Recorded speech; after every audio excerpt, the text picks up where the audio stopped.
આ એક સત્ય ઘટના છે. લગ્નના 4 વર્ષ પછી એક યુવતીની કહાની છે. તેની જુબાની સાંભળો. સોગરાતથી રાતના દિવસે તેના પતિએ તેને એક નવો ફોન આપ્યો. આજે બંને ખૂબ થાકેલા હતા, તેથી તરત જ સૂઈ ગયા.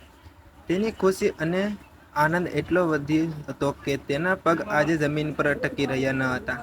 માણસ હોય કે પ્રાણી, પ્રેમની ભૂખ દરેકને હોય છે. પરંતુ જ્યારે પ્રેમના નામે છેતરપિંડી થાય છે, ત્યારે તે ખૂબ જ પીડાદાયક અને દુઃખદ હોય છે. જાણે આખી દુનિયા ખતમ થઈ ગઈ હોય એવું લાગે છે. 25 વર્ષની કાજલ સાથે પણ કંઈક એવું જ થયું અને તેની કથા સાંભળો ને તમારું હૃદય દ્રવી જશે. કાજલ કહે છે કે જ્યારે હું કોલેજમાં હતી ત્યારે હાર્ટ એટેકને કારણે મારી માતાનું અવસાન થયું. આ આઘાત પછી મેં ઓનલાઈન એક મિત્ર બનાવ્યો, જે જલ્દી મારો સૌથી સારો મિત્ર બની ગયો.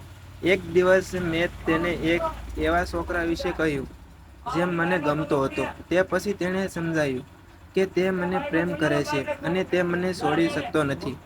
તેણે મને પ્રપોઝ કર્યું, પરંતુ મારા મનમાં તેની માટે એવી કોઈ ખાસ લાગણી ન હતી.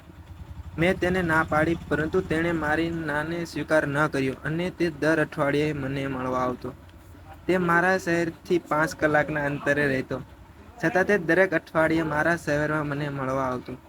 ધીમે ધીમે તેને આ નિષ્ઠાએ મને તેની તરફ આકર્ષિત કરી અને મેં તેને હા કહી દીધી. 1 વર્ષ પછી અમે લગ્ન કરી લીધા. લગ્નની પહેલી જ રાતે જ તેણે મને એક નવો ફોન ભેટમાં આપ્યો અને અમે બંને થાકના કારણે સૂઈ ગયા. કાજલની ખુશીનો પાર ન હતો, પરંતુ ધીમે ધીમે તેને કંઈક અજુગતું લાગવા લાગ્યું. અમારા વચ્ચે ક્યારેય કોઈ શારીરિક સંપર્ક ન થયો અને અનુમન્યુ ઉપર પણ ન ગયા.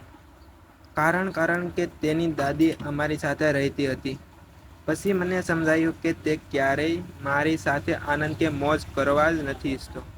કાજલે આ મુદ્દે ઘણીવાર વાત કરવાનો પ્રયત્ન કર્યો, પરંતુ તેનો પતિ ક્યારેય કોઈ સ્પષ્ટ જવાબ આપતો ન હતો. જ્યારે કાજલે વધુ દબાણ કર્યું તો તેણે કાજલને થપ્પડ મારી. આ પછી તેણે માફી માંગી, પરંતુ આ રોજ નિયમિત બનવા લાગ્યું અને બંને એક જ રૂમમાં રૂમમેટ્સ જેમ રહેતા હતા. રોજ રાતે તે મારી બાજુમાં સૂતો રહેતો. હું રડતી. મને સમજાતું ન હતું કે તે રોમેન્ટિક કેમ નથી રહ્યો. કાજલે તપાસ કરવાની શરૂ કરી કે ક્યાંક તેના પતિ બીજા સાથે અફેર તો નથી રાખતો, પરંતુ દરેક વખતે તે નિરાશા અનુભવતી. કાજલે કહ્યું, 3 વર્ષ સુધી મેં આ ખોટી જિંદગી જીવી. મને ચપ્પલ અને બેલ્ટથી મારવામાં આવતી, મારા પર સામાન ફેંકવામાં આવતો. મેં મારા દાઝેલા અંગને છુપાવ્યા છે. અંતે કાજલે તલાક માટે અરજી કરી અને તેના પિતાએ આ વિશે બધું કહી દીધું. હવે તે બીજા શહેરમાં તેના મિત્ર સાથે રહે છે અને પોતાના ભવિષ્ય વિશે વિચારી રહી છે.